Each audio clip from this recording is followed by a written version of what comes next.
ಎಲ್ಲರಿಗೂ ನಮಸ್ಕಾರ ವೀಕ್ಷಕರೇ. Welcome back to my YouTube channel. ನಾನು ನಿಮ್ಮ ಪ್ರೀತಿಯ ನಂದಿನಿ.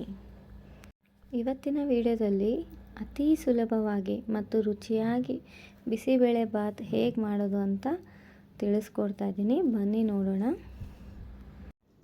ಮೊದಲಿಗೆ ಒಂದು ದೊಡ್ಡ ಈರುಳ್ಳಿ ಕಟ್ ಮಾಡಿ ಇಟ್ಕೊಂಡಿದ್ದೀನಿ, ಒಂದು ಆಲೂಗಡ್ಡೆ, ಕ್ಯಾರೆಟ್ ಮತ್ತು ಬೀನ್ಸ್, ಒಂದು ಹಾಫ್ ಕಪ್ ಬಟಾಣಿ, ಸಾಸಿವೆ, ಜೀರಿಗೆ, ಉಪ್ಪು, ಬಿಸಿಬೇಳೆಬಾತ್ ಪುಡಿ, ಖಾರ, ಅರಿಶಿನ,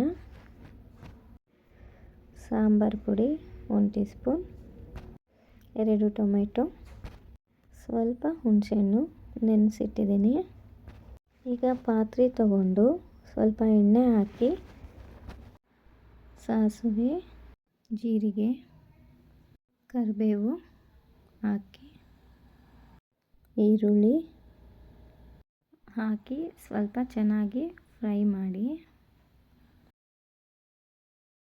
ಈಗ ಕ್ಯಾರೆಟ್, ಬೀನ್ಸ್, ಆಲೂಗಡ್ಡೆ ಮತ್ತು ಬಟಾಣಿ ಹಾಕಿ ಚೆನ್ನಾಗಿ ಎಲ್ಲ ತರಕಾರಿಯನ್ನು ಕಲಸಿ.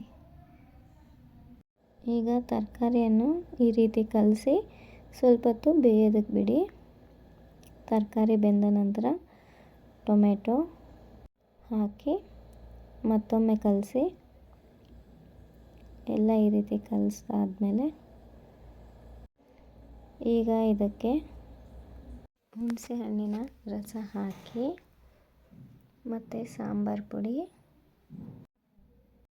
ಅರಿಶಿನ ಒಂದು 1/4 ಟೀ ಸ್ಪೂನು, ಖಾರ 2 ಟೀ ಸ್ಪೂನು, ಉಪ್ಪು 2 ಸ್ಪೂನು ಮತ್ತು 1 ಪ್ಯಾಕೆಟ್ ಬಿಸಿಬೇಳೆಬಾತ್ ಪುಡಿ ಹಾಕಿ ಎಲ್ಲ ತರಕಾರಿಗಳನ್ನು ಕಲಸಿ. ನಂತರ ಈಗ ನೀರು ಹಾಕಿ, ನೀರಿನ ಮೆಜರ್ಮೆಂಟು ನೀವು ನೋಡ್ಕೊಳ್ಳಿ. ಈಗ ಅರ್ಧ ಕಪ್ ಬೇಳೆ ಅರ್ಧ ಕಪ್ ಅಕ್ಕಿಗೆ 3 ಕಪ್ ನೀರು ಹಾಕಬೇಕು ಅಥವಾ 3.5 ಕಪ್ ನೀರು ಹಾಕಬೇಕು.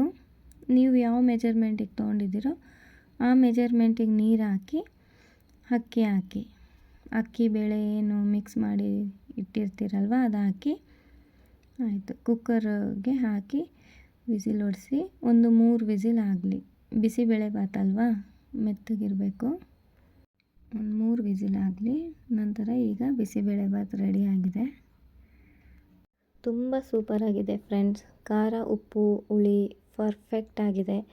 ಇದೇ ರೀತಿ ನೀವು ಮಾಡ್ಕೊಳ್ಳಿ, ತುಂಬ ರುಚಿಯಾಗಿರುತ್ತೆ.